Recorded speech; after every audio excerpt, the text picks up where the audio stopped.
The evening of December 8th, 2004 would be the band Damageplan's final gig. Hello, true crimerers. This is the case of the Rosa Villa murders. Viewer discretion is advised.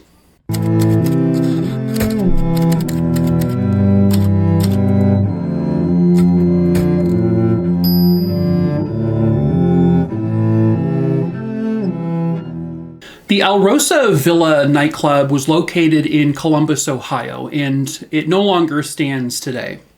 It was a pretty small nightclub. It wasn't anything super large. It had a capacity for about 600 people or so, but it was a place that people would go for like small concerts and just to have a great time, dance the night away, headbang to your favorite rock bands. On December 8th, 2004, a band named Damageplan would be having a gig there. As a little bit of backstory here, Damageplan, it was formed by guitarist Daryl Abbott, who was known in the rock scene as Dimebag Darrell. Dimebag Darrell had actually also been one of the founders of the popular rock band Pantera. Pantera was formed sometime in the early 80s, I believe, and they were pretty popular for quite some time, for at least a couple decades. By, I guess, 2000, there were just some sort of internalized issues within the group, and then by 2003, Pantera never officially broke up, but they were no longer a band. They basically just sort of dissipated, and they all went about their own ways, and that's when Dimebag Darrell had soon later formed the band Damageplan. On April 8th, 2004, Damageplan was playing at a club called Bogart's, which was in Cincinnati, Ohio. On that particular evening, a fan named Nathan Gale jumped onto the stage, started to go crazy, and he damaged a bunch of equipment. This was close to $2,000 worth of stage equipment. However, the band would decide not to press charges against him just because they were traveling a lot. They didn't want to have to come back for any kind of court proceedings, and so they kind of just let it be. Nathan Gale was born on September 11th, 1979 in Chicago, Illinois. For most of his life, he kind of just had a very normal, average life. He worked kind of job to job, worked paycheck to paycheck, and then eventually he kind of found himself heavily influenced by drugs. At one point, he had to be admitted into a drug rehab center. After September 11th, he decided to enlist in the United States Marines. But then by 2003, he was discharged, and it would later be found out that he had, I guess, been diagnosed with some kind of schizophrenia. He was given medication, but apparently he declined to take his medication. And his behavior from like 2002 to 2003, 2004 just became more and more erratic, a little more violent, because he wasn't taking his medication, he wasn't getting the proper treatment. And so basically everyone in his life began to distance themselves from him. And then that would lead him to the night where he went onto the stage when Damageplan was playing and destroyed everything. So then that takes us to December 8th, 2004. Damageplan is now back in Ohio, and now they're playing in Columbus at the Rosa nightclub. They sold about 250 tickets to the nightclub, which again had a capacity of 600, but the general stage area was packed. It was full of people, and some of the pictures I'm showing, by the way, are from that exact night. There was a camera recording this entire concert, and it even recorded the actual incident that would take place. But there were a couple of bands that played, before Damageplan, and everyone was just rocking out, having a great time. People were drinking, but nothing too crazy was happening. There wasn't any fights going on, anything like that. It was just a normal, crazy little rock concert.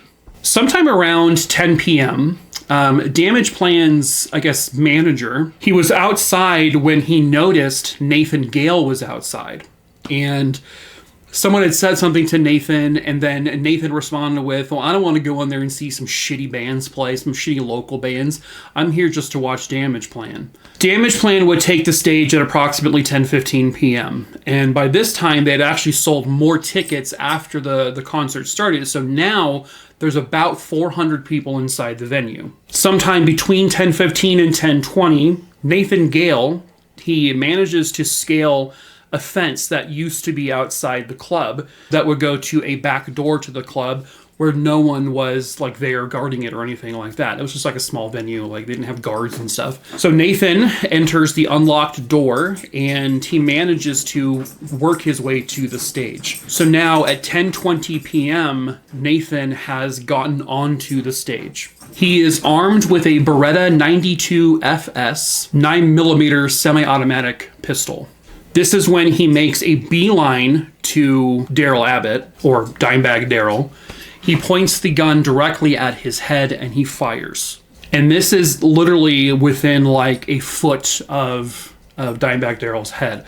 He shoots him once in the right cheek. He shoots him once in one of his ears, and then another bullet goes through the back of his head, and then he managed to shoot him again, which shot him through his hand. Dimebag Daryl falls to the ground, and he is deceased.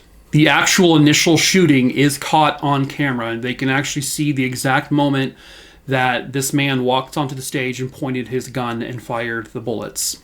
At this point, because the concert is so loud and everyone's rocking out, screaming, pumping their fists in the air, no one really realizes what is actually going on right then in that moment. Some of them even think this is kind of like part of the show. But that is when Nathan Gale takes his gun and begins to fire towards the crowd, and he just starts beginning to shoot wildly.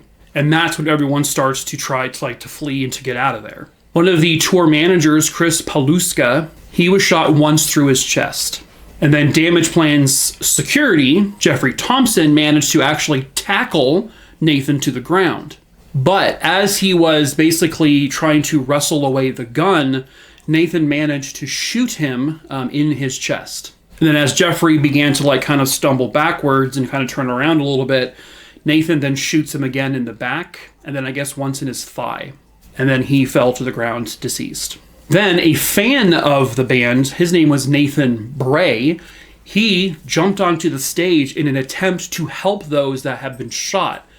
Nathan Gale saw this, didn't like it. Because as he's trying to help the fallen victims, Nathan Gale points the gun at Nathan Bray and shoots him fatally in his chest. And Nathan Bray falls to the ground deceased. And then a man named Eric Hawk, he was an actual employee of the nightclub. He is also trying to tackle Nathan to the ground. But as he's approaching Nathan Gale, Nathan notices and fires 6 rounds into him. Eric Hawk was a former Marine. Other members of the band and a couple other people in there had also been shot, like in their arms or legs, but everyone else survived their injuries. Within 3 minutes of the incident beginning, 911 had already received plenty of calls, and they had already arrived at scene. Columbus police arrived on the scene, and one of the officers entered the exact same way that Nathan Gale did through that back entrance, and Nathan was still on stage, still firing his gun. And one of the officers, who was armed with a 12-gauge shotgun, he basically lifted his weapon and he shot Nathan Gale directly in his face. Nathan fell to the ground. He was deceased. The tour manager, Chris Paluska, who was shot in the chest, was rushed to the hospital, and he was able to recover. He actually survived. So in the end, 5 people died that night. 4 innocent victims who were just there either performing or trying to just have a good time, and then the perpetrator was shot as well. Why did Nathan do this? That still seems to be kind of unclear. Some people said that before he began firing, that some people heard him say, "This is for Pantera," as if Nathan was upset that Pantera broke up and maybe he blamed Dimebag Daryl for doing so. Other people speculated that it was the incident that happened earlier in the year where he damaged the property, and for some reason he decided to come back, and who knows. And then the more common thought is that it's because of his schizophrenia that he wasn't taking his medication for and really wasn't being treated for, that just sort of led to delusions and this eventual turning to murder. But unfortunately, the motive will never be known because nothing was ever found on his property that would suggest why he did this. But he did it. Kind of just goes to show, right, that, if you know people who are suffering from severe mental health issues, it's okay to follow up with them, right, to make sure they're getting the help that they actually need and not just let them kind of just go on their own. We should always make sure we are taking care of our mentally ill people.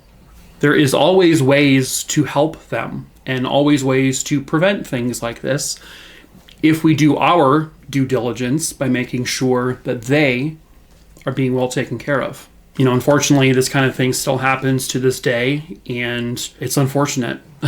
I do wish we had a better mental health care system set up, but one day maybe. But that is it for this video, True Crime-eroonies. I hope you found it interesting. As usual, if you have tripped, fallen, and stumbled your way into this video, hello, I'm Mike. I tell 4 true crime stories a week here on YouTube. I also tell one over on what's the place called? Instagram, yeah. Also one on Facebook, and then I tell a few throughout the week over on Tickle My Talk. That was disgusting. I always say that, and it's always gross. So please feel free to follow me everywhere, subscribe to me here, give this video a like so more people see it. All of the links to all of my socials are in the description below skis. Next, if you have a case you want me to cover, please email me. That's the best way to get a case to me. Just email me the name of the person, where it happened, and when it happened, and then I will make sure to add it to my list. I choose my cases at random, so I will cover it eventually. I can't tell you exactly when. Next, if you want to support me in any way, we do sell merch. We sell t-shirts and hoodies and stuff like that. We do ship internationally. The link to that place is also in the description below in the link tree. And then finally, if you want to join my Discord server, the link is below. Please be over the age of 18 or else you'll be kicked out of there. That was a punch, not a kick, but well, here it is. But that is it for this video, True Crime-eroony ding dongs. All right, so we're going to finish this video with another one of our well-loved dad jokes from the game Live, Laugh, Lose. So you have to take a random joke card, and then you have to read it in a delivery that it tells you to do. Oh, for fudge sakes. Okay, read the joke like Donald Trump. Oh boy. Okay. Why do seagulls fly over the sea? Because if they flew over the bay, they would be bagels. Yeah, no, that's probably something he would say. Huh? Okay, that was stupid as fuck. But can't take it back. Can't erase history. It's impossible to rewind things and delete and refilm. Can't do it. They haven't invented the technology yet. So sorry, not sorry, but you're gonna have to be stuck with that one. Mike, shut up and just finish the video. Okay.